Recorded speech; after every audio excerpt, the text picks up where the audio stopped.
asking the court to look at the well-pleaded allegations in the indictment. He's actually asking the court to read out certain words, all of which have to do with intent.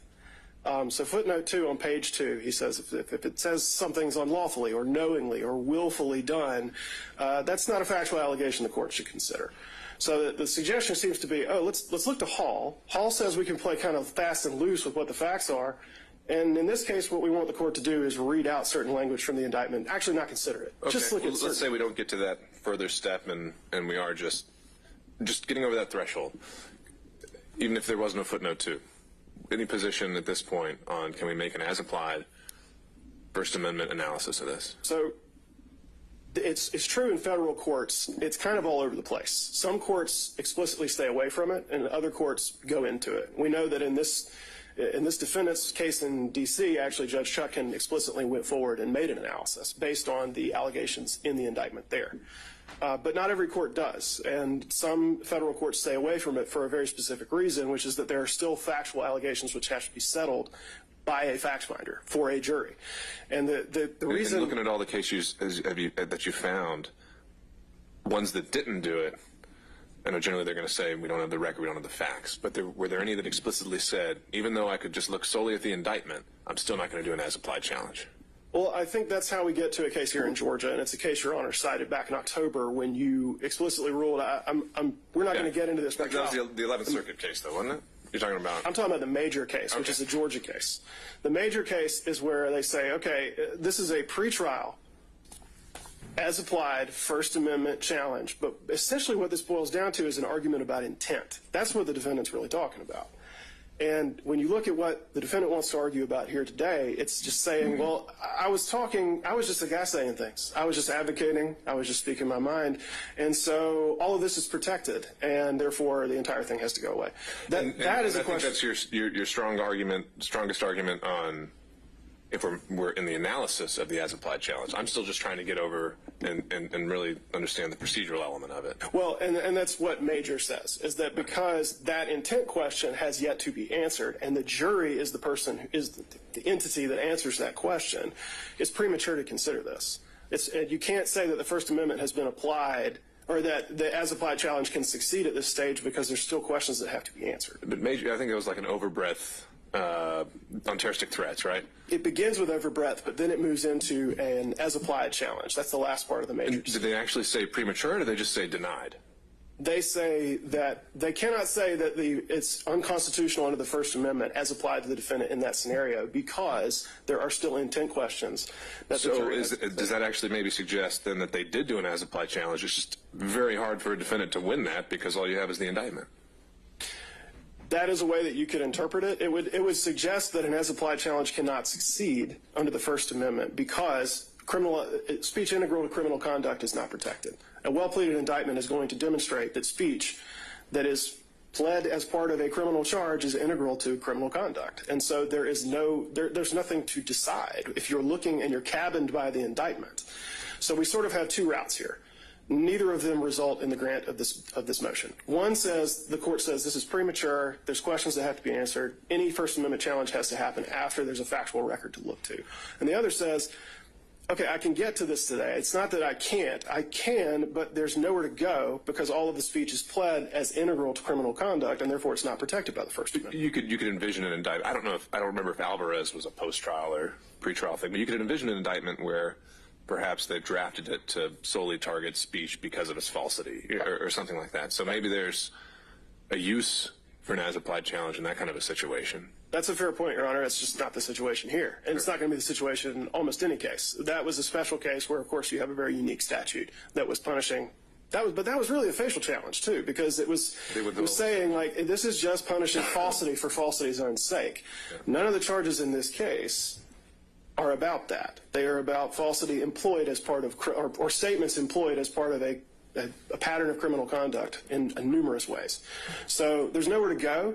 And so I think it requires dismissal or denial at this stage because you either can't reach it because there's facts that have to be established, or the indictment establishes that none of this speech is protected by the First Amendment, and the inquiry immediately ends. All right. So back to you, Mr. Sadow. let's move forward with the idea that we're making an as-applied challenge solely confined to the indictment. This isn't a facial challenge. You're not saying any of these statutes are on this face Correct. Unconstitutional, and your argument is that this is core political speech. Correct. So some crimes can be achieved solely through speech, though. Terroristic threats, solicitation. Why is that not what's happening here, as alleged? Well, I think it requires kind of a detailed analysis, so if I may. Sure. All right, so the first thing we have to decide is whether or not, and we're talking about President Trump, we're not talking about the actions of others. We have to look and see whether or not that which has been alleged as facts is in fact core political speech, political discourse, protected speech at its zenith. I don't think there's any question that statements, comments, speech, expressive conduct that deals with campaigning or elections has always been found to be at the zenith of protected speech. What do we have here? We have election speech. So one must determine immediately whether that constitutes core political speech, and I suggest that it does. Now, does that make a difference ultimately? Yes, because the more core speech, the more it is protected, the less the government should be involved in restricting it. I don't think there's any real doubt about that. So then the question becomes, is the mere fact that the state here represents that it is false or fraudulent under the statutes, is that enough? Now, from what I just heard, I think the state's position would be yes. All we have to do is say it's false, it's integral to criminal conduct, it's fraud, and therefore it can't be unconstitutional as applied. I don't believe that that's what the law says. I think what the law really looks at is as to each individual application of a statute, whether or not the falsity in and of itself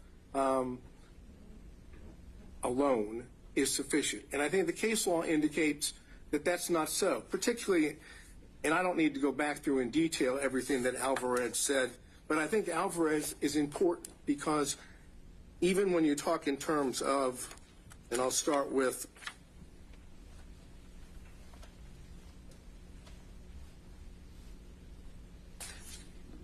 we're looking at the majority, I guess it would be the plurality opinion that by Judge Kennedy, but for purposes of interest to us, the Chief Justice and Justice Sotomayor agree. So now we're talking about two people still on the court. And I'm looking specifically at page 723, in which the court goes on to say, were the court to hold that the interest in truthful discourse alone is sufficient to sustain a ban on speech, absent any evidence that the speech would be used to gain a material advantage, it would give government a broad censorial power unprecedented in this court's cases or in our constitutional tradition. So that's the beginning part of plurality, saying the way to attack false speech or false political speech or core speech is with truth, which is precisely what was going on. We're talking about this time period without getting outside the indictment. You're talking about at the same time the allegations are being made, factual allegations in the indictment, you have others that are fighting that off. Government's position would be with state's position with truth. Moving beyond Alvarez, that part of it,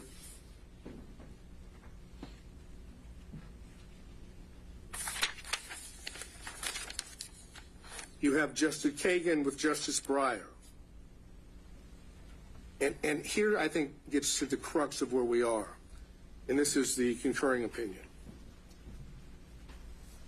It goes through a litany of false statement cases in which the government's position in Alvarez is being false in and of itself is enough. That is, once you determine it's false, we're done.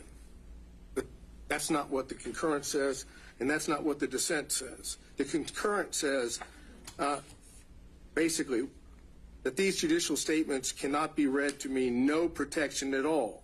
False factual statements can serve useful human objectives, for example, in social contexts where they may prevent embarrassment, in public contexts where they may stop or panic in the face of danger, and even in technical, philosophical, and scientific contexts where, as Socrates' method suggests, examination of a false statement, even if made deliberately to mislead, can promote a form of thought that ultimately helps realize the truth.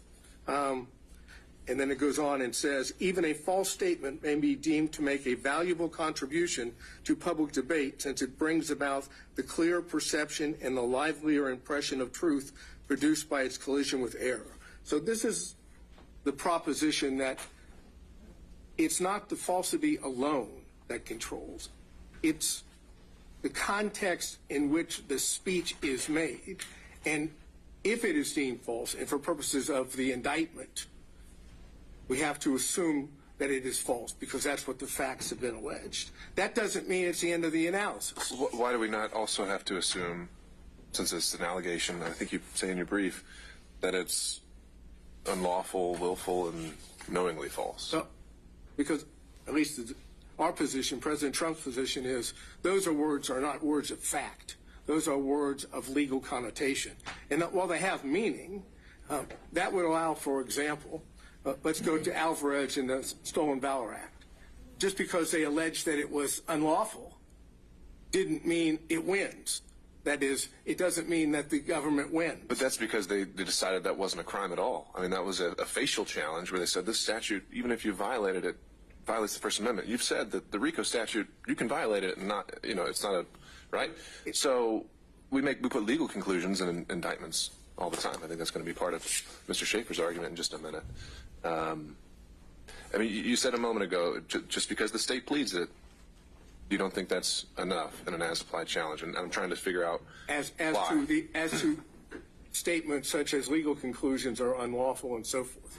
Now, if there had been, I guess if the allegations had been broader, maybe we wouldn't be at that crossroads, but those aren't facts. The facts, as I've outlined or we've outlined in our brief, you take the overt acts, you look at those overt acts, and then those at the same time and then look at the substantive offenses or conspiracy offenses in the rest of the body of the indictment. Words like unlawful don't change that. At least that's our position. So now we're talking in terms, going back to Alvarez and the concurring opinion, you're talking in terms of falsity alone is not enough. There are situations, contexts which override just the falsity alone. And that, again, the political discourse, the political speech, the more significant it is to certain issues, clearly being President of the United States at the time, dealing with elections and campaigning, calling into question whether what had occurred, at least in the election of 2020 for president, that's the height of political speech. And then you go even to the dissent, which I think is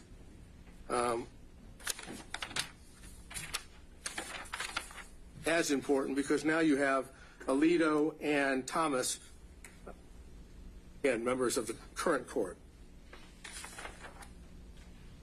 And I go to that.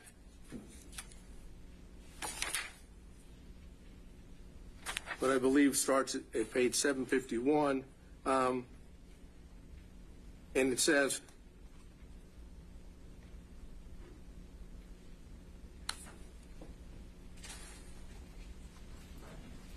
even where there is wide scholarly, and this is 752, even where there is a wide scholarly consensus concerning a particular matter, the truth is served by allowing that consensus to be challenged without fear of reprisal. Today's accepted wisdom sometimes turns out to be mistaken, and in these contexts, even a false statement may be deemed to make a valuable contribution to public debate, since it brings about the clear perception and livelier impression of truth produced by its collision with error. Citing U.S. Supreme Court. That's the essence of what we have right here. That's the facts that have been alleged. Essentially, the state's position is because, as alleged, what President Trump said speech-wise or expressed either through his speech or conduct, which is still freedom of expression, because that's false in the eyes of the state, it's lost all protections of the First Amendment. And the concurring opinion and the dissenting opinion in Alvarez suggests just the opposite. If anything, under the circumstances, it needs more protection, not less protection. So, keeping that in mind, let's move to, not RICO. Put RICO aside for a minute. Let's move instead to the conspiracy counts, which are counts 9, 11, 13, 15, 17, 19. Basically, what the state's position is on that, because it took this position previously in its filing on September 27, 2023, in response to that which was filed by Chesbrough. And I'm aware, of course, of the court's order that dealt with Chesbrough, and it didn't deal with the as-applied. So I'm dealing... And more so in that one, as I go back and look at it, there was a much more kind of concerted effort to bring in facts outside of the indictment, right? And they started talking about, well, there was a transcript at the meeting, there was this, so it didn't really seem to be a true as-applied challenge, right? But as the court noted in its order, at that point it didn't determine that it was ripe for a pretrial challenge. So I'm taking what Chesbrough, what the state said as it applies now, because it says in that brief that it was both as to facial and as applied challenges. Essentially what it says is, as to those counts, 9, 11, 13, 15, 17, 19, as to 9, 11, and 17, the mere fact that it alleges a fraud is enough. That is, that's what's on page 5 and page 6. Since each of those statutes prohibit conduct involving fraud, we don't go any further. And I'm suggesting that's wrong, that you must go further. You must look at the speech itself, the expressive conduct itself in connection with those specific statutes. That's what the as applied is. The fact that it's a fraudulent statute, now you want to look and see why, under the circumstances here, the language speech of the president falls within that. And if you look at it in that sense, the mere fact that it's false is all that they have. There's not a finding that the speech itself, beyond the speech itself, is fraudulent. What the state wants to do is say, we have a goal. We have an objective here that we have put forward. Steal the election in an unlawful fashion. I say change that for a second to legitimate concern about the validity of the election. If that was the way you focused on it, which is a way to do it as applied, even with the facts, would what President Trump said on those counts be a protected speech? And the answer is it has to be, because the only thing that makes it fraudulent is the state saying it's false. Take every one of those and say, okay, it's not false. It's protected. The only reason it becomes unprotected, in the state's opinion, is because they call it false. And that's what Alvarez doesn't allow. In and of itself, it cannot be simply the content-based. It has to be contextual. And the contextual here is a political core value being addressed, elections and campaigning. And that holds true for all of those that deal with the conspiracy. And then you deal with counts 29 and 39, which is the false statements charges. Now, it is clear that the Supreme Court would find that a statement made under 1001, 18 U.S.C. 1001, would constitute the appropriate, let's say, abridgment or non-protected conduct or speech. But Georgia's statute's a little different here, because we don't have a materiality element. It's the mere fact of falsity, which violates, according to Georgia law, counts 29 and 39. You don't have to do anything else but make a false statement, even if it is political discourse, even if it is in the heightened context that I've suggested. If it's false, it's a violation of the law. And I'm saying, as applied to political speech, that can't be constitutional as applied. Remember, no materiality, simply the fact that he said it. So essentially, what the state's position on that would be, it didn't have to be sent to anyone of consequence in the state agency. It just had to be said. Indeed, if you look at, and the most probably best example is count 39, that's a letter written after the election in September of 2021 from President Trump to Secretary of State, in which it has, according to that, one statement. And that constitutes, according to the state, falsity, but it's clearly political speech. And it's clearly being related to the activities and the matters that of election and campaign, even after the fact. It's still related just to that. So looking at 29 and 39, I think you have a situation in which the falsity alone is all they have as applied here to political speech. It is unconstitutional as applied under the First Amendment. And then finally, you have count 27. Quick question on that. Had you, I hadn't located one. Had you found anyone ever attempted a facial challenge on 161020? Yeah, in fact, I don't remember the name of the case, but it has been upheld, even though there was references to the fact that maybe materiality should be part of it. That's got to be the Haley case. That's right. That's right. Okay. So, yes, facially, yes. But Haley, of course, didn't go to the extent of trying to determine as applied in a particular context. And it's, again, I don't to repeat what I just said, but here we're talking about the heightened value of core political speech. And then with 27, we're talking about the filing of a false document. Again, the only thing there that involves President Trump is an attestation on the complaint. Now, all it refers to in the indictment is complaint. But again, we're talking about the act, the falsity, or the filing of a false document is the falsity in the document itself.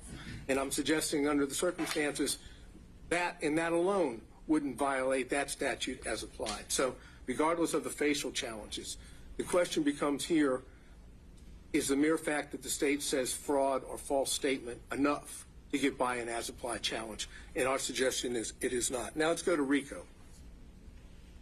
And I think RICO is more difficult, to be honest with you, because we're talking about a much broader statute. At the same time, when you look at the allegations against President Trump, all of the allegations involved expressive conduct or speech. We have false statements alleged in overt acts, and again, all of which are political core value, political discourse. You have false statements in overt acts 1, 5, 7, 8, 17, 93, 97, 108, 113, 133, 135, and 157. Purely, the only allegations there are falsity. There's no allegation beyond the fact that those statements are made. And I'm suggesting that, again, heightened political speech has to be looked at differently. When it comes to tweets, which is, at least the way the state sets it forth, is also political speech, and here certainly by the then President of the United States, you have tweets in 22, 26, 27, 32, 75, 100, 101, 106, 114, 128, 138, and 139. So the majority of the overt acts involve false statements or tweets which are clearly political speech. How best to deal with that under the circumstances?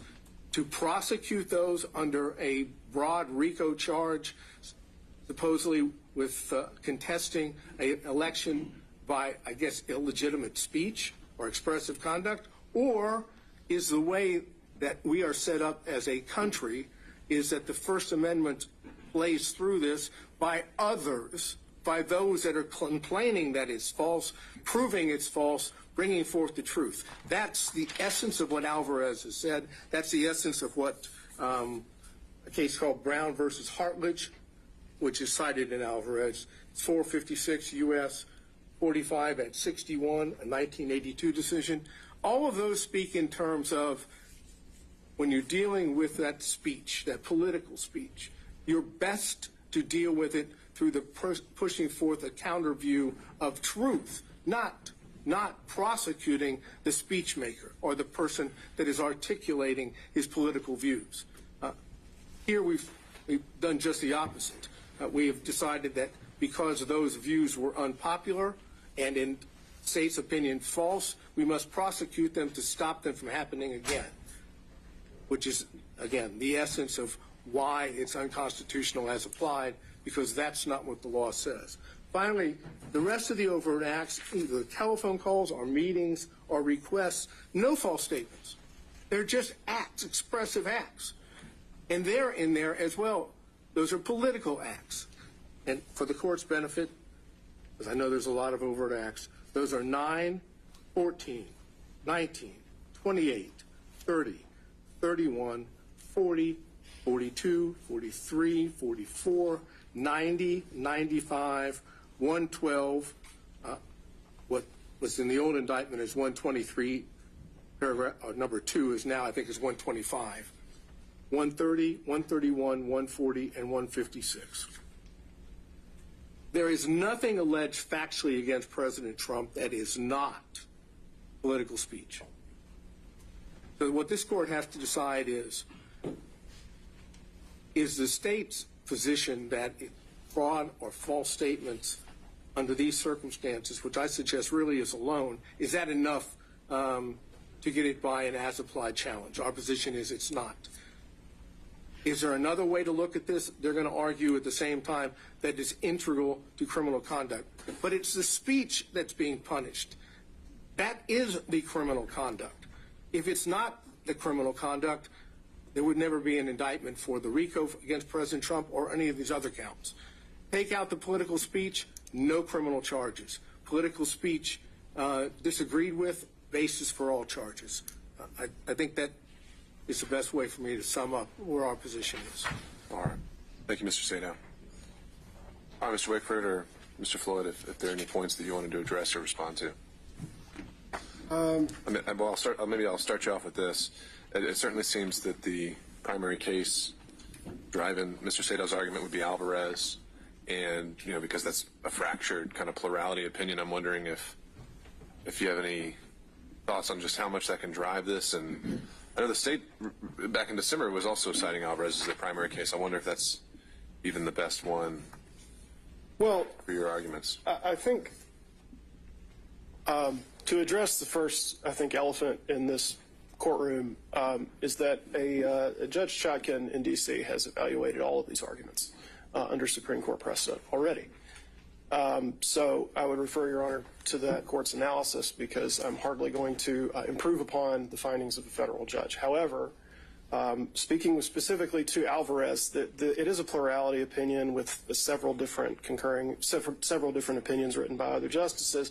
What they all agree on, though, is that Alvarez doesn't change the law that speech integral to criminal conduct is not protected under the First Amendment, and that that's not what Alvarez was about. It was about punishing falsity for its own sake. So the question is that what the state is doing here? And by fundamentally rewriting the indictment, the defendant is suggesting today that that is somehow what the state is doing, when actually what the state is saying is that these statements made by the defendant were all employed as part of criminal activity, various conspiracies, frauds, intentions with deceit, and violations of the law. It's not just that they were false. It's not that the defendant has been hauled into a courtroom because the prosecution doesn't like what he said. He is free to say to make statements and to file lawsuits and to make other legitimate protests. What he is not allowed to do is employ his speech and his expression and his statements as part of a criminal conspiracy to violate Georgia's RICO statute, to impersonate public officers, to file false documents, and to make false statements to the government.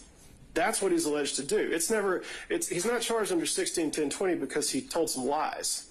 Although it is very interesting to hear counsel for Mr. Trump tell us about the usefulness of lies. He's not being prosecuted for lying. He's being prosecuted for lying to the government, an act which is illegal because it does harm to the government. That's the reason that it's illegal. That's why it's different from the statute evaluated in Alvarez. Same thing with filing a false document. It's not just that you made a false statement. It's that you swore to it in a court document and submitted it to the court. That does harm to the judicial system. That's obviously different from just falsity being punished for its own sake. And that is what each and every charge in the indictment demonstrates, is that these statements are part of criminal conduct that is larger than just the false statement on its own. Especially with the RICO charge, where what we see is that this is a criminal organization whose members and associates engaged in various criminal activities, including but not limited to false statements and writings, impersonating a public officer, forgery, filing false documents, influencing witnesses, computer theft, computer trespass, and on and on and on. What the defendant is suggesting to Your Honor is trying to get around to the fact that because it's almost saying that because these statements are false, that these charges should be dismissed. It's like, well, you can't punish falsity on its own, and yet each time you look at the charge, the state is saying that he lied. So that must be the end of the inquiry. But that's not the end of the inquiry at all. That's not what the indictment says. It's not just that he lied over and over and over again, as counsel for the defendant points out by listing all of the instances in the indictment. It's that each of those was employed as part of criminal activity with criminal intentions. And we finally get to a place where where I knew we would end up, which is saying, I believe Your Honor was requested to think about it as not as lies, but as legitimate concern about election issues. Well, that sounds like a trial argument to me. But this is why I began by talking about intent with Your Honor, because I knew we were going to end up in this exact place where he said, sure, you can look at them as lies because they weren't true, or you could think this is just well-intentioned concerns from an American citizen speaking his mind. And that, of course, would probably be a pretty good argument to put before a jury, and I expect we will see it, but it's not a basis for dismissing the indictment. The whole question of intent is no doubt going to be brought up. It can only be determined by a jury.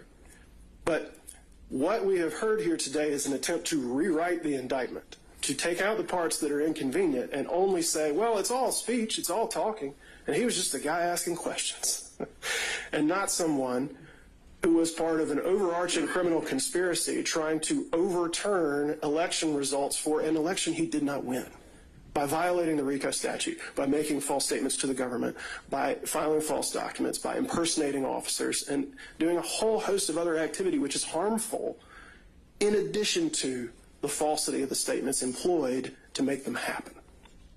So I think there's been a suggestion that Your Honor can sort of reframe what you're looking at, but Alvarez does nothing to shift the basis that the court should stand upon when evaluating the indictment. And that is to say, is this speech being punished solely because it's false, solely because of its viewpoint, or is it speech that's being demonstrated as integral to a pattern of criminal activity? And finally, the fact that it speaks to political concerns or core political speech, and this is something that the court in D.C. Thoroughly addressed, does not change the fact that it can be employed as part of criminal conduct. The mere fact that you're talking about issues of public concern or core political speech, which may be completely fine and protected in most contexts, does not mean that you cannot be indicted if you use that kind of speech to pursue illegal activities. That's the whole nature of the question. So it's very circular, and I would direct Your Honor to page 6 to 7 of the post-hearing brief filed by Defendant Trump, which says, the speech integral to criminal conduct exception of the First Amendment does not apply here because all the charged conduct constitutes First Amendment protected speech. That is a very neat circle. The First Amendment protects us because all the speech is protected by the First Amendment. And in the end, no matter how much we hear about the, obviously the noble protections afforded by the First Amendment, all of this is an effort to get Your Honor not to look at the basic fact that this speech, this expression, all this activity is employed as part of a pattern of criminal conduct in a host of ways. And because Your Honor is bound by the indictment and has to look at the indictment and can't look beyond it, if we're going to get into this at this stage, then there's nowhere to go, as I said at the beginning, because this is all alleged as part of a pattern of criminal conduct and not protected by the First Amendment. Any argument to the otherwise is just to try to pretend like that's not true. All right. Thank you, Mr. Wake. Thank you, Your Honor. Your Honor, may I add one point briefly? Sure. Thank you. Wait a second, we're being doubled up on here? This is not a trial. I think you can handle it, Mr. Sadow. And it is, I'm just going to be on one specific point, not duplicate the argument made before. I believe Defendant Trump fundamentally misunderstands the role of an overt act in a conspiracy case. As we've discussed many times previously, this is a RICO conspiracy case. And so we heard Mr. Sadow discuss various overt acts and say, well, but this is just a tweet, this is just a phone call, this is just X. The unspoken underlying and incorrect premise then is that every overt act must be a crime. As we've discussed a number of times, and as the state has set forth extensively in multiple briefs, that's not true. The purpose of an overt act is to show that the conspiracy is an operation. It is not a separate crime. It doesn't have to satisfy the elements. It doesn't have to be pled with that level of detail, as Your Honor acknowledged in an order I think that's all of 2 weeks old. And so to say we can't mention this particular act or this particular conduct because it's not a crime or it's protected by the First Amendment, the answer to that is actually, so what? Because it could be legal conduct, it could be First Amendment protected conduct. That also shows there's a conspiracy in operation. And that's, as long as it serves that purpose, it's fine. And so overt acts should not be examined by a standard that has no application to them. They are not separate freestanding offenses. And there is federal case law that, if need be, we can cite it to you, that has said an overt act can involve First Amendment activity. Its purpose is not to be something that is separately charged here, separately subject to a separate sentence. Its purpose is to show that there is a conspiracy and it's an operation. Georgia requires one overt act by any one defendant.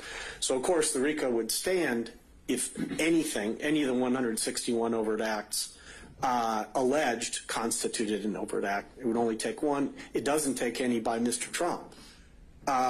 But the point is, we have an abundance of them by Mr. Trump, and for purposes of the RICO statute and the manner in which it functions, it doesn't matter whether that's First Amendment conduct or not. I mean, my colleague has fully explained why much of this conduct is not shielded under any circumstance by the First Amendment, and I don't mean to contradict that in any respect. But it's important not to lose sight of the function the overt act plays, the role it plays in a conspiracy case here, because it is not the role being suggested by Defendant Trump. All right. Thank you, Mr. Floyd. All right, Mr. Sadow, I'll give you a couple minutes. Final word. Thank you, sir. If I heard what Mr. Floyd just said, that if everything President Trump said was assumed true and included in the RICO indictment, and therefore now we're talking about true political speech, not alleged false, he could still be prosecuted for the violation of RICO. But the overt acts as alleged, let's say even the overt acts ran afoul of the First Amendment. He's saying that wouldn't be fatal to count one. Because at that point, if there could be some other thing they prove that's not alleged as an overt act. Okay. That may, as I understand it. As I understood it as well. But what I'm suggesting is, if all of the overt acts are nothing more than core political speech or expressive conduct, and nothing else is alleged which is not protected by the First Amendment, then you have an insufficient basis for which he has been indicted, because he's being indicted for First Amendment speech and not for unprotected speech. And therefore, the statement that was made about if it were true, we could still use it as an overt act, suggests that they can prosecute true speech, which is what we're trying to get to here. It's the nature of the speech, the political speech, the heightened value of such, which gets this situation different than others, and the fact that it comes from then President of the United States. Going back to what was said in addition by the state, what the state claims is criminal here is lying to the government. That's what it said. That's the exact reason why in several of the Supreme Court cases it's been found to be protected speech, because it deals with the government, and falsity in sense of communication with or to the government is best dealt with through true speech, not through prosecutions, because prosecutions chill speech. And when it comes to political core speech, what you don't want is chilled. Fortunately, I have a co-counsel that is able to pull things up and help me inform the court until the computer shuts down. And looking at what Haley says, just to give you an idea of how the Georgia court, the Supreme Court, might look at this. There's a quote from Haley, and it says, "While there is no constitutional value in false statements of fact, such erroneous statements are nevertheless inevitable in free debate, and punishment of error runs the risk of inducing a cautious and restrictive exercise of the constitutionally guaranteed freedoms of speech and press. Accordingly, the First Amendment requires that we protect some falsehood in order to protect speech that matters." And I think that's what we're talking about here. To end this, and again, we're focusing on President Trump's conduct at the time that he, in fact, is the head of the executive branch.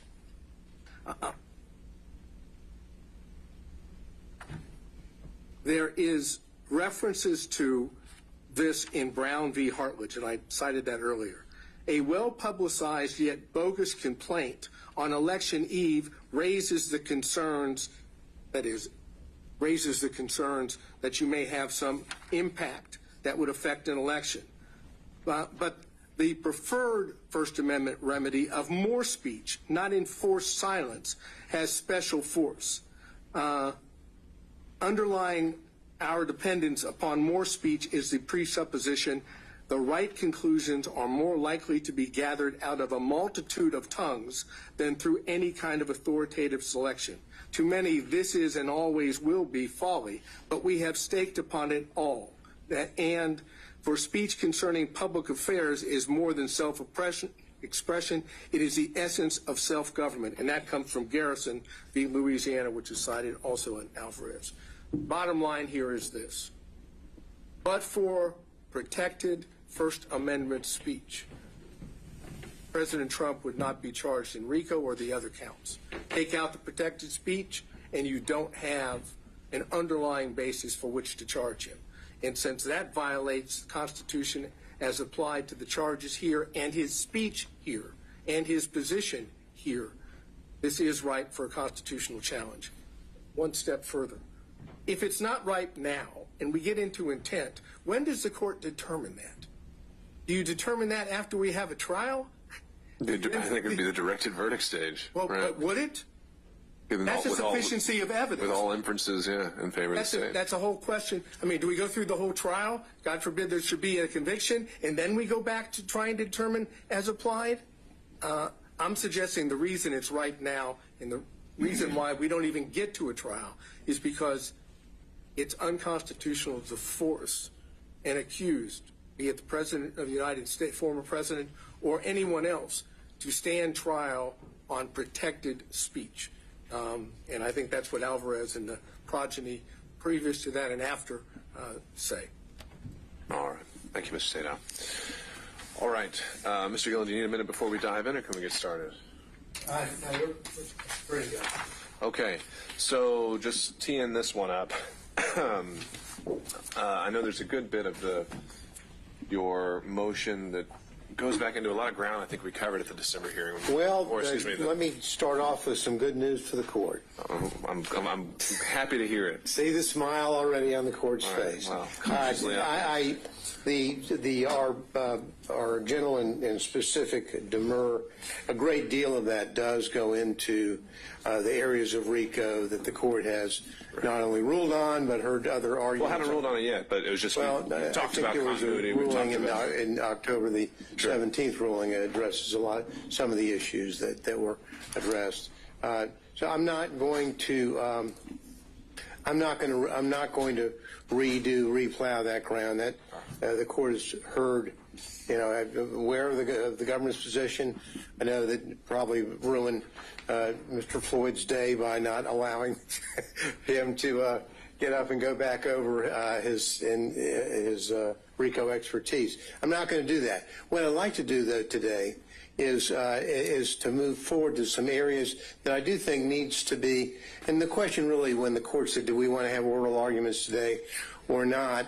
And then the question was, well, because on the RICO thing, I think I probably could have said, if it was just the RICO component, I would have said, fine, let's just do it on the papers. You've got a lot of other counts. There's some other things that I wanted to talk about and have the court focus on as it relates to some of the other aspects of the demur, special and general demurs, and to focus on that in this way. Number one, I want to talk a little bit about some of the counts impersonating public officers. I want to talk about the forgery, the false statements, briefly, and talk about that, but also to raise this issue with the court. Now, we argued that in our pleadings, but the defendant still filed additional motions on these very issues and did a very, very good job in a lot of his arguments.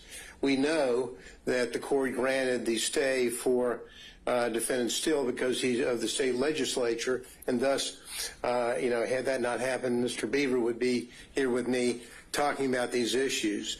I think that the Still pleading addressed a lot of the issues that were raised in the response by the state, and so with the forgiveness, hopefully, of my dear friend Mr. Beaver, I'm going to mention some of the things that they mentioned, but I would hope on behalf of defendants Still, the court may listen to what I say, but also prior to ruling on these particular issues might afford defendant Still the opportunity to have his own oral argument day so that he could more fully address these issues, and that's.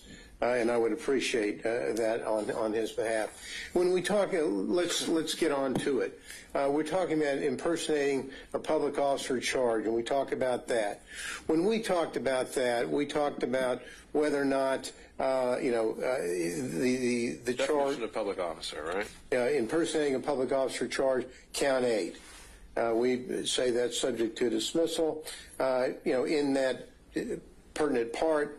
It says on October the 14th, on or about December 2022, unlawfully, falsely held themselves out as the duly elected and qualified presidential electors from the state of Georgia, public officers with the intent to mislead. Now, what we did in our pleading is we said, well, that is defective because under the statute 2151, as public officer, there is no reference there to presidential electors as being public officers, and therefore that should carry the day for us. The state's response says, well, not so fast, Mr. Gillen. We've got cases here that talk about situations in which 2151 doesn't carry the day and isn't. Well, not even cases. I mean, the statute itself. Right. I mean, you're pulling that from the ethics statute. Exactly. So I'm not really sure why I'd even look at that. I mean, public officers all throughout the code, and it's just kind of one of those hanging kind of question marks, I suppose. So what the state does, and I can see the court's point. I'm not going to argue that. What I am going to say is that what they say, they cite cases where there are individuals that are impersonating agents, police officers, peace officers, or agents for Metro Atlanta Human Trafficking Task Force. Okay, that falls into that category. Trafficking in the task force or a federal agent. Those are things that the state responds to. I think that in the Still motion, it covers some of the concerns the court may have regarding this issue of public officer and why we think that we should prevail on this as well. Again, hoping Mr. Beaver has his day. Well, do me the favor, actually, I've kind of put the Still motions in a box, and I haven't opened it yet, so make those arguments for me. Well, I'm going to, right. But not as articulately, I'm sure, as Tom could do it. But I'll give you the flavor. The flavor of it is that in the Still motion, which we adopted after it was filed, it talks about how other case law in Georgia, when it talks about, first of all, 1610-23 doesn't define public officer. So we start from that, so we've got that out there. Not defining the public officer. Now, but the Still pleading does say that the issue of who is and is not a public officer is addressed in other contexts in Georgia law. Usually in the quo merito proceedings where somebody's trying to find out the legitimacy of somebody having or holding a particular office. And in that context, there are cases cited in the Still pleading that address this very matter. They cite Brown v. Scott and as a case in which the Brown v. Scott case, whether or not an individual has designation or title given to him by law or exercises functions concerning the public assigned to him by the law, they cite Brown. That doesn't, the inquiry doesn't really end there. The Georgia Supreme Court has noted the term public officer involves the idea of tenure, duration, fees, emoluments, and powers, as well as that of duty. And so that's McAfee v. Ferguson, and that has to do really with grand jurors. So when someone says, well, is a grand juror a public officer? And the court breaks down an analysis talking about that, saying not really, because grand jurors may only meet for a few days. They're not essentially they're not there for some sort of duration or tenure. They don't take the same oath of office as prescribed for public officers, and they lack the element of tenure and duration which must exist to qualify as a public officer. Well, so how would that apply again to like a purely fictional task force? Well, I mean, let's forget the purely fictional task force. It would let's have it that case law from our Supreme Court, how it applies to our case, and how it applies to our case is the presidential electors are not people who have lengthy tenure or duration, which it must exist. Frankly, their job is to meet for one day. No, I see your framework there, but if the framework is actually in this, whereas the Metro Atlanta Human Trafficking Force, it doesn't even exist. Well, it doesn't. But someone is pretending to be an agent. Maybe they're a part-time. I mean, it seems like if you know what I mean? We might agree to disagree here, because I think that when someone says, "Well, here's my badge. I'm an agent of enforcement of the law for," and then names a particular entity that doesn't even exist. They're pretending to be a peace officer. They're pretending to be an agent for the government, which, by the very nature of that job, would have tenure, would have responsibilities, would fall into the definition that the Supreme Court has given in Brown v. Scott and McAfee v. Pearson as to what a public officer should be. And so in that context, we have, and same thing actually, it popped up again on the issue in Morris v. Peters, another case, Supreme Court case, dealing with whether or not someone is a public officer. that had to do with a quo warranto against the chairman of the Georgia Democratic Party and whether or not he would fall in as a public officer. Bottom lining it, like in that case, and which found that he was not, like grand jurors and public party officials, presidential electors are not public officials under Georgia law, especially for purposes of 161023. Their jobs, services are temporary, like the grand juries. Their position really only arises once every 4 years. It's limited to a single meeting on a single day. So it lacks that element of tenure and duration which must exist. So it's kind of like back to the political case, Morris v. Peters case, which dealt with a state party political chairman nominated in accordance with the rules of their party. But just because the fact that they were nominated by the rules of their party doesn't make them a public official. And like grand jurors, presidential electors they're not receiving their salaries for their service.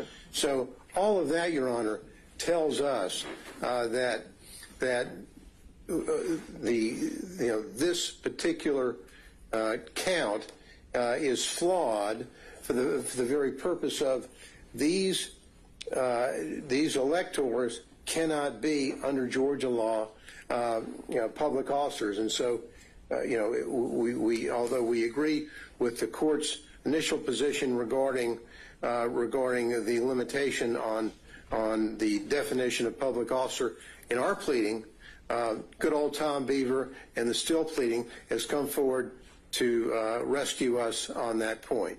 And so if you look at what they did, and hopefully Tom will do a better job of articulating those points, in their pleading they talk about specifically some other cases that get into either in Texas and I think Utah as well that deal more specifically with this. But for the purposes of argument today, I think that we've sort of got the drift on what I think is happening on the impersonation of public officers. They're not public officers, and clearly under the direction we believe of our Supreme Court, they could not be so judged. Now, again, I'm not going to spend a whole lot of time up here with the court, but I do want to touch on a few of the other components of our pleading. The forgery counts.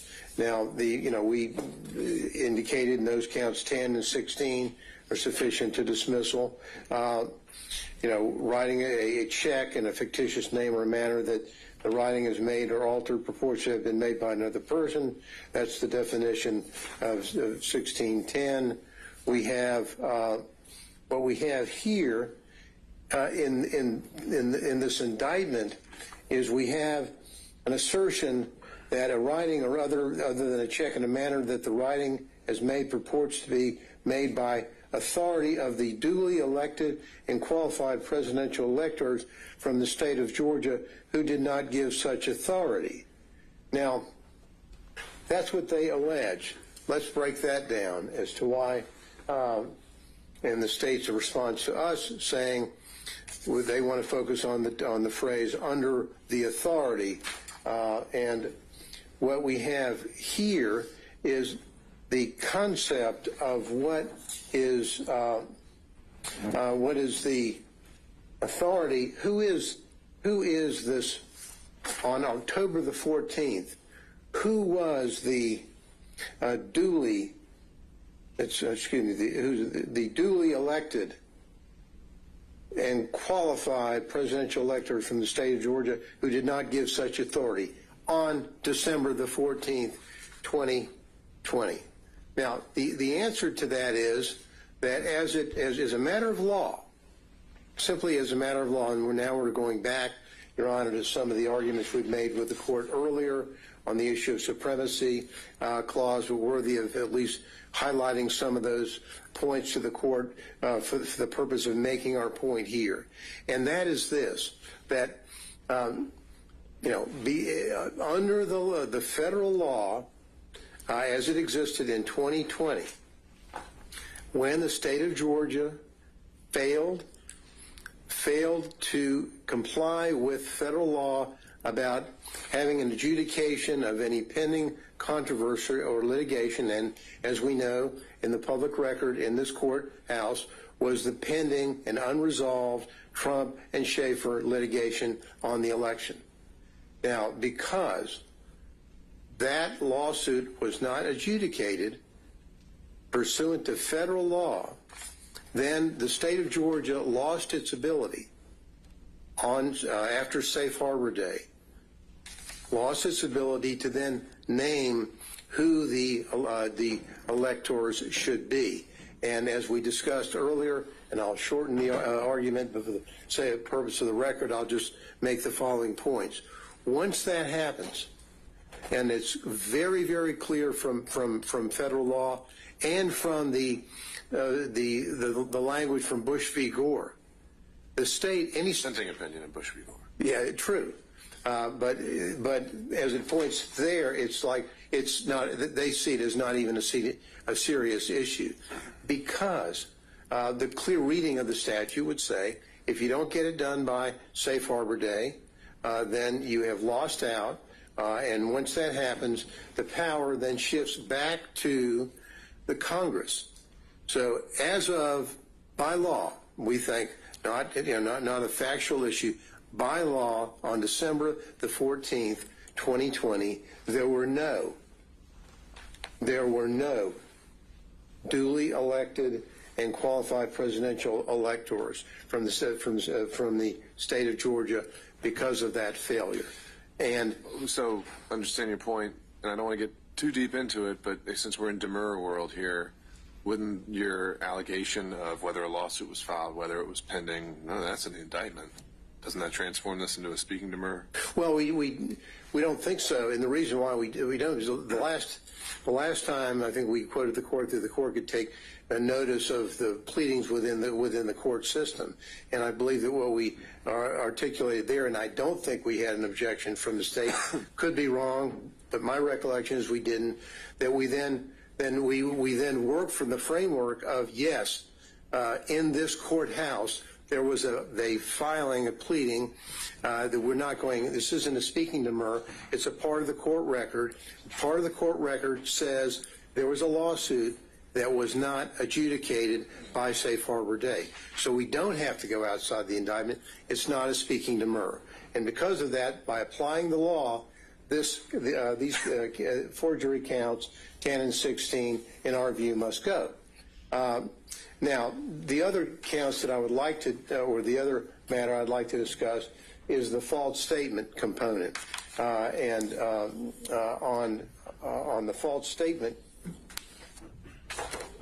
counts is that 14? Of 12, 18, and 40 dealing with false statement.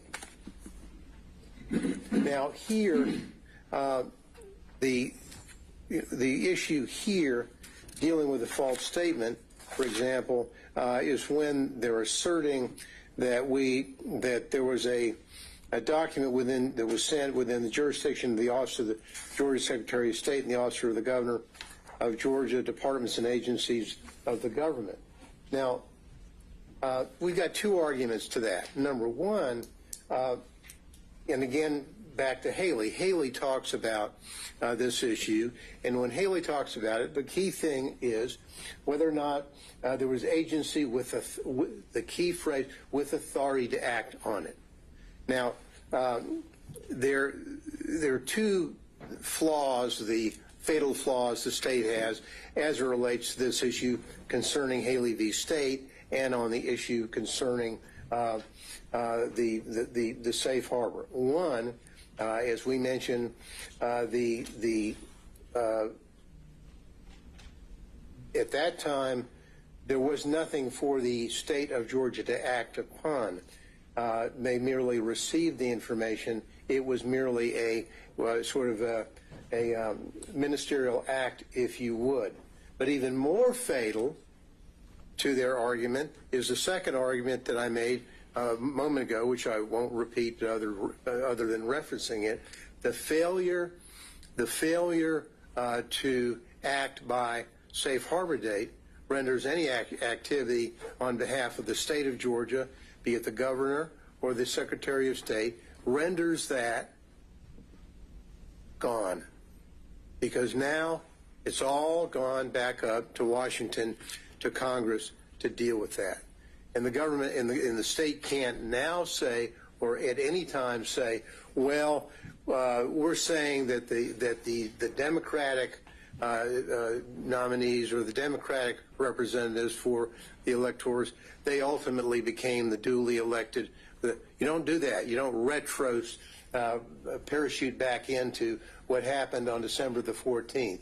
The world as we know it on December the 14th, there were neither Democrat or Republicans that were duly elected under federal law. And so, given that, we believe that the false statement counts should go. Thank you, Your Honor. All right. Okay, any thoughts from the state in reaction? Mr. Wooten, this one's yours. Yes, Judge. Why don't we pick it up on that last point, because I know we've dived into some of this, not so much the safe harbor aspect of it in that argument, but the idea that the governor's office and the Secretary of State's office just didn't have jurisdiction. I know you've said that that's an issue of fact that needs to be proven, but isn't that also something that could be shown as a matter of law, potentially? And I know you don't agree it is, and so you can cover all that. Sure. I don't agree that it's a matter of law. It is an issue of fact.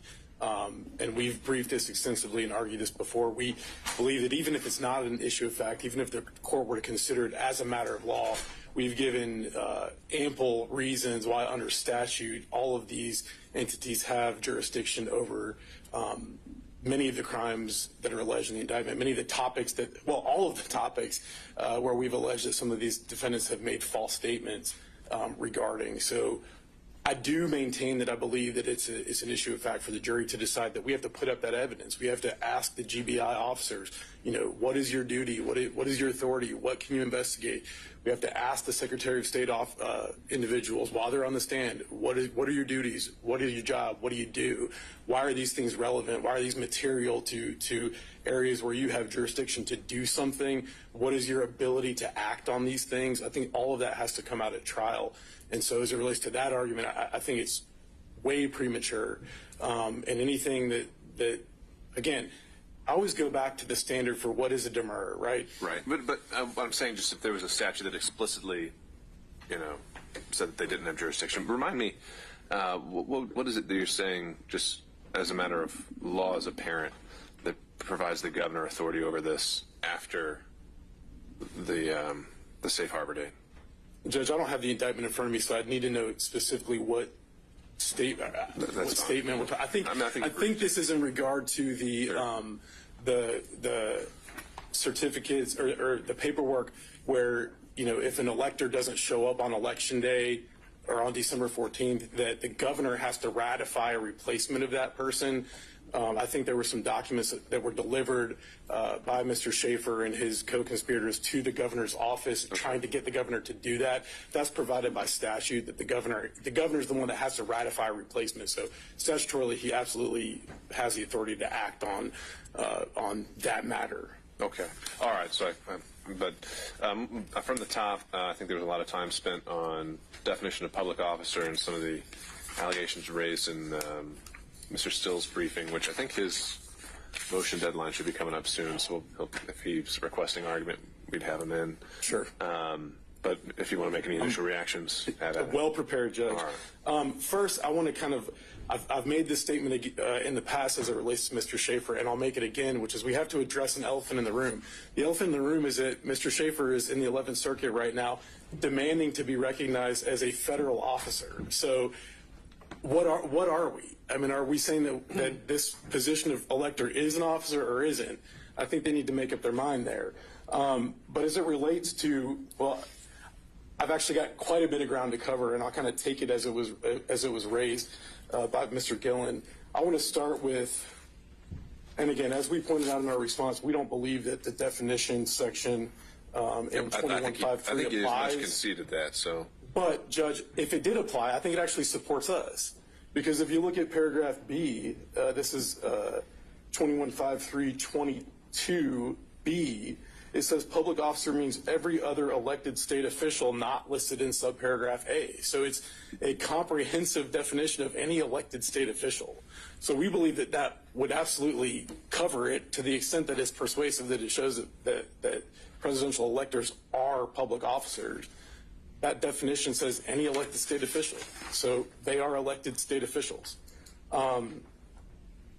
I want to hit briefly on the cases that were raised by Mr. Gillen as it relates to what Mr. Still put in his pleadings, prepared to address those.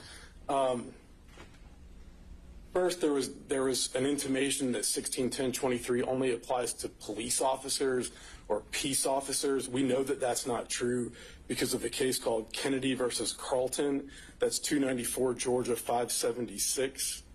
2014 Georgia Supreme Court case where a conviction was upheld for someone impersonating a DFACS employee, clearly not a police officer, a peace officer of any kind. So we can dispense with that argument. As it relates to the cases that Mr. Gillen referenced, the definition of public officer in other contexts, all of those cases deal with the definition of public officer in the context of a petition for quo warranto. I believe there's 3 cases that are referenced in Mr. Still's pleading. We're filing our response to that tomorrow, but I can kind of take them in turn. Mr. Gillen referenced this list of qualifications in the McDuffie case, tenure, emoluments, duties, etc. That's not the holding of McDuffie. So the way that the McDuffie case is structured is the Georgia Supreme Court says no one's ever definitively said what a public officer is in the context of quo warranto. well, look, if you're about to file a response and Mr. Beaver may be requesting oral argument, why don't we just save it for when I've had a chance to read these cases and we can be more productive. Sure, I can skip those cases, but I did want to hit a few points, Judge, as it relates to the statutes that establish that presidential electors are public officers.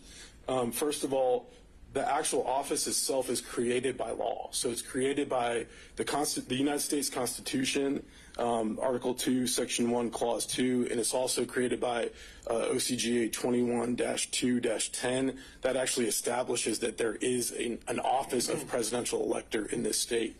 They have duties that are established by law. Those are established both in the U.S. Constitution and the 12th Amendment, as well as at OCGA 21-2-11. By law, they're elected by the public, 21-2-10. And also there was a reference that they don't get a salary. That's actually not true. There's a compensation for presidential electors that is set forth by law at OCGA 21-2-13. Additionally, the election code itself refers to the office of presidential elector. It refers to it as an office. In 2 places in particular, 21-2-132A and 21-2-132E. And again, we again rely on those cases that Mr. Gillen discussed.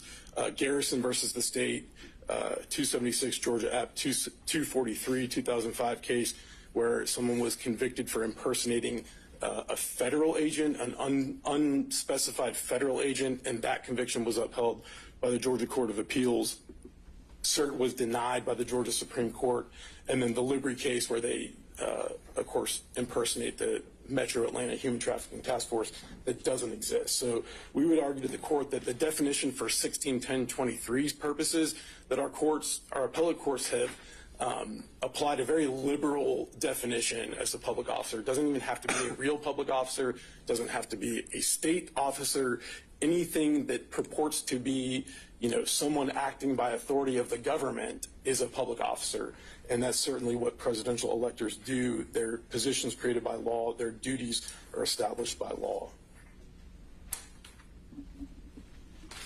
All right, so jumping down to the forgery counts. Again, elephant in the room.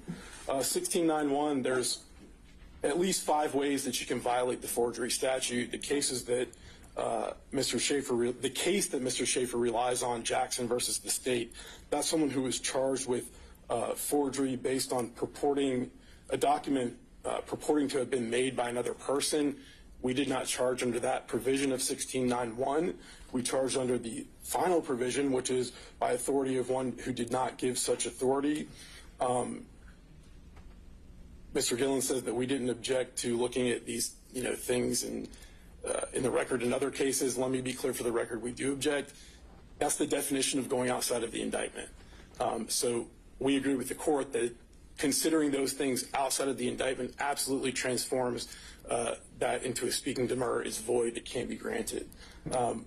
If you look at the counts, the forgery counts, they track exactly the forgery statute. Case law tells us that that's what's sufficient for a general demur. I don't know that there's anything else to say about those counts.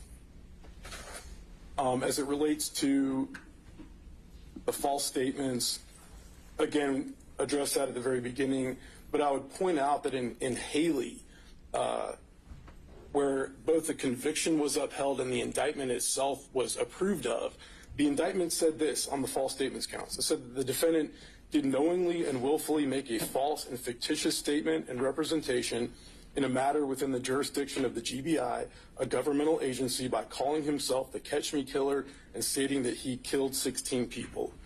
It doesn't allege any of the things that Mr. Schaefer says in his pleadings that have to be alleged. They don't have to be alleged. Like they've done in other motions, defendant here is trying to add elements to this offense that just don't exist, trying to add pleading requirements that don't exist. And Haley tells us the case itself directly quotes the indictment. That indictment alleges far less than what we allege in our indictment, and they said that the Georgia Supreme Court said that case is just fine. I don't think that Mr. Gillen addressed the filing false documents motion. I believe in the pleadings they state that those counts are flawed because they fail to allege that the filing of the false documents didn't succeed. Again, that's not a requirement in an attempt charge. And they also say that the counts don't say who actually attempted to place documents in a mailbox. The way that we've charged the count, we've charged all of those defendants individually and as persons concerned in the commission of a crime. And so it'll be for the jury to determine if all the defendants are liable for what one of their co-conspirators did. With that, I'll take any questions that the court might have. Thank you, Mr. Woodman. Thank you. Okay, so Mr. Gillen, your last motion we had for today. I have Oh, sure. 60 seconds. Sure, have at it.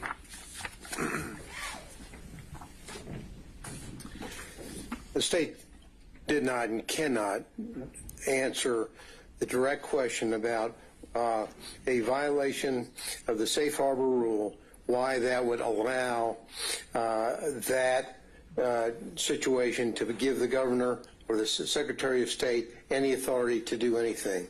That comes in under several of the arguments that we've made. I won't repeat it, but they simply, their argument is, let's put an agent up and ask the agent whether or not he had authority. No. By law, by federal law, they did not have the authority. It's not whether some GBI agent thinks that he can come in here and tell the jury, pay no attention to federal law, pay no attention to the dissenting opinion in Bush v. Gore, pay no attention to that. I'm a GBI agent. I say we can do it. That's wrong. They lose there because the law is very, very, very clear. And we can go back and we'll, both the state and I know the Schaefer team will go back to look at our argument that we made to the court.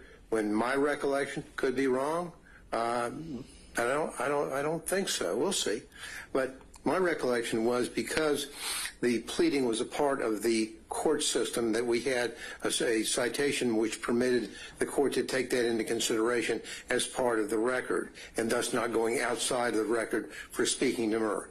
I could be wrong, but we'll get that to you quickly because that and they latch onto that to say, pay no attention to the reality of what happened in this courthouse, in the court filings, which destroys their argument. And so, with that, Your Honor, I'll sit down, and then I'll go back and get my other folder.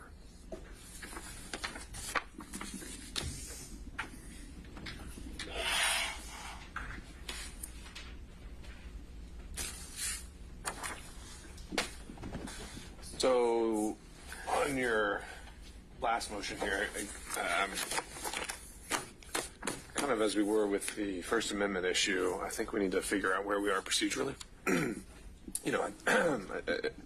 Federally, it sounds like, this would be a pretty common motion. It'd be a surplusage motion.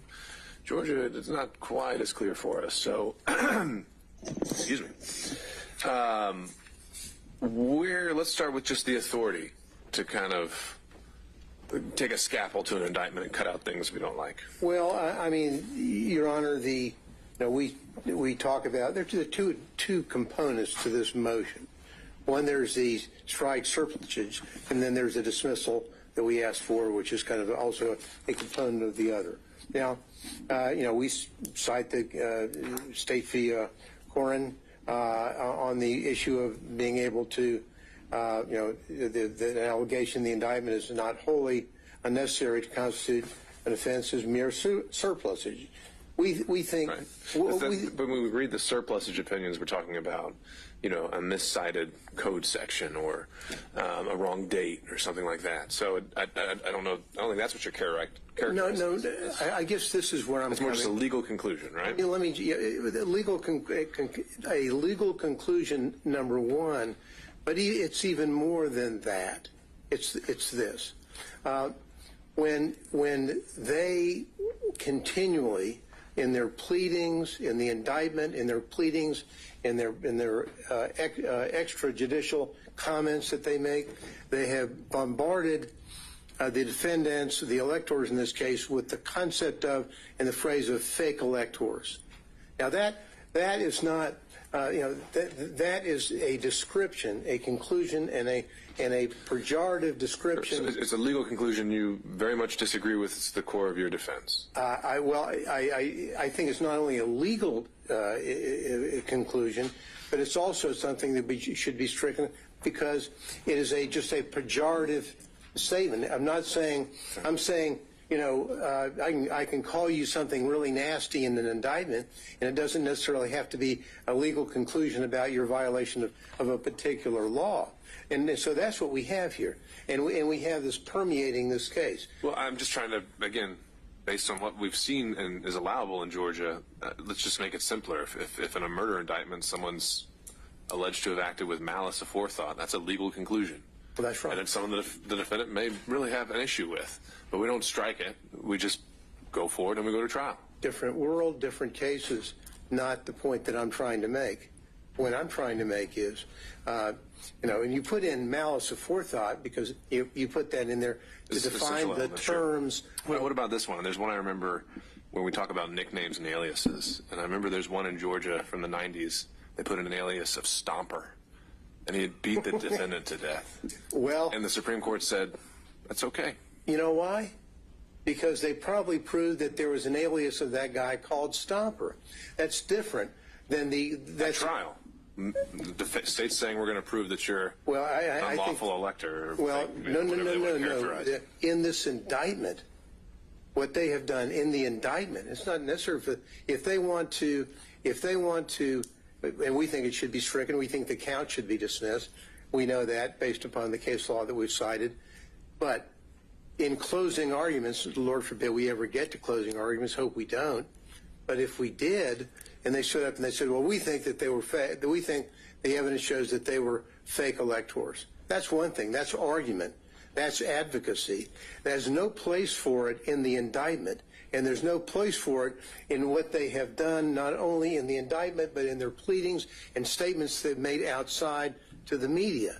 What they have tried to do is they want to have ingrained in the minds of the community and of jurors a concept that if you were not a Democratic elector on December the 14th, casting your vote at some other part of the state capitol, then you are a fake elector. And that is a pejorative term, not necessary for the charges, and should be stricken. That's the point that we're trying to make. And as it relates to our other arguments concerning the dismissal of those counts, I don't think I need to go back over. Most of my argument, or our argument on that, really deals with the Electoral Count Act, so I don't think I need to revisit that in case the court We'll get there. really wants to hear that again. I don't think you do. But absent that, Your Honor, we think, number one, that the count should be dismissed for the reasons articulated earlier and in our pleading, and number two, that even if the counts are dismissed, in addition to that, references throughout the indictment to fake electors should be stricken as well. Thank you, Your Honor. All right. Thank you, Mr. Yellen.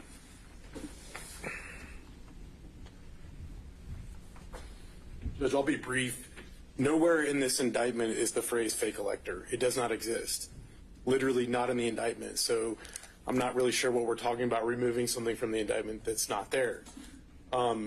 As the court pointed out, and I struggle with this motion, and I'm not going to say much because we're primarily relying on our response, but an indictment is itself a legal conclusion. Every allegation in an indictment is a legal conclusion. That's what an allegation is.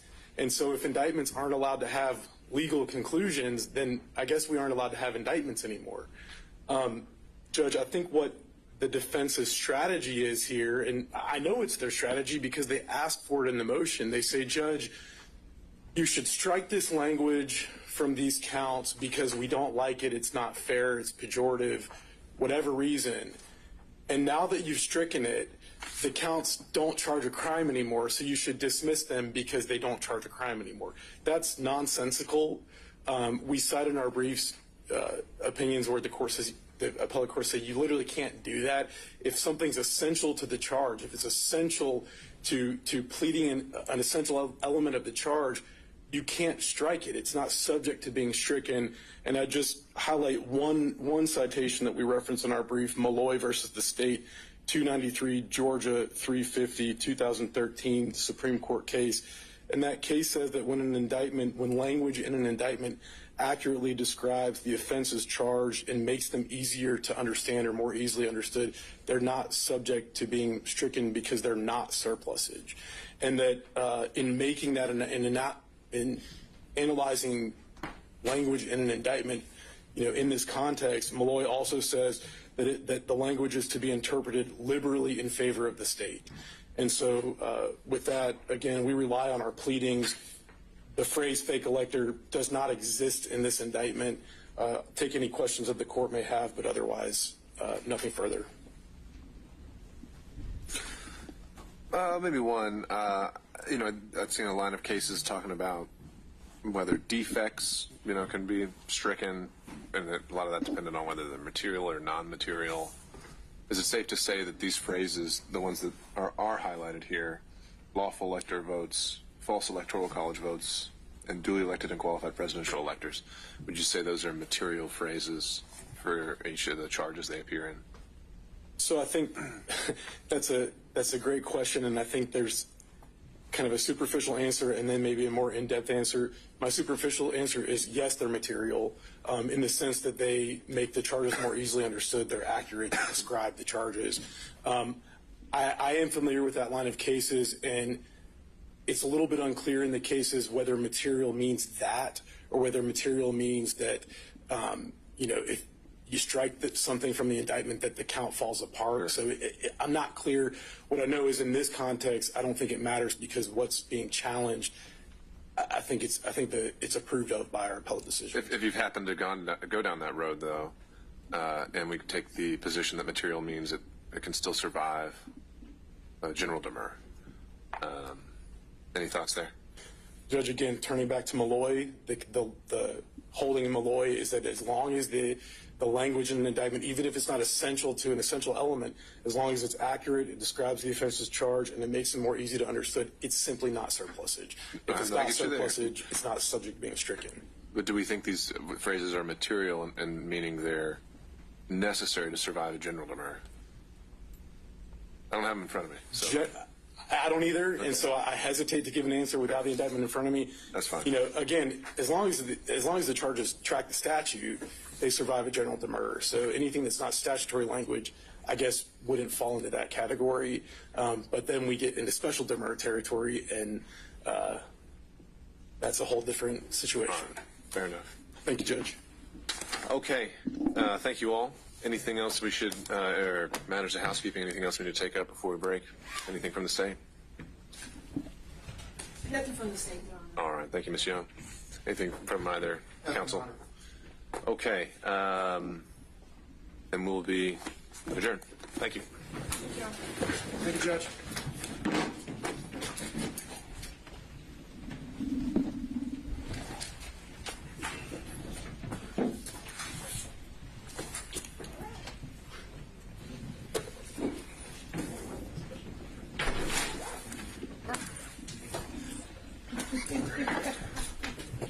Play baseball. They play baseball with their team, man. And everybody here.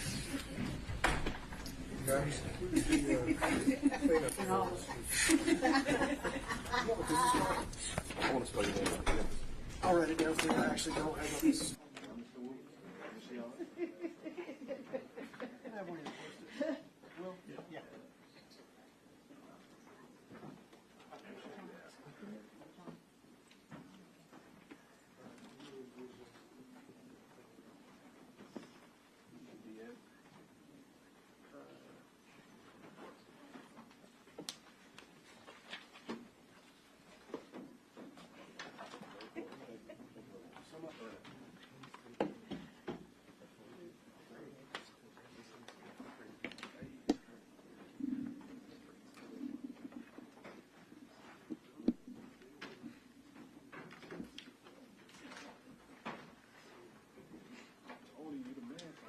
What's that?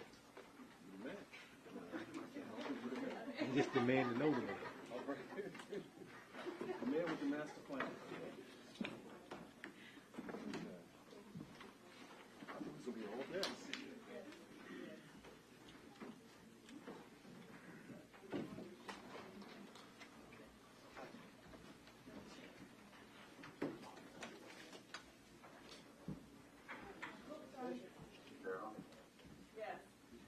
I didn't argue.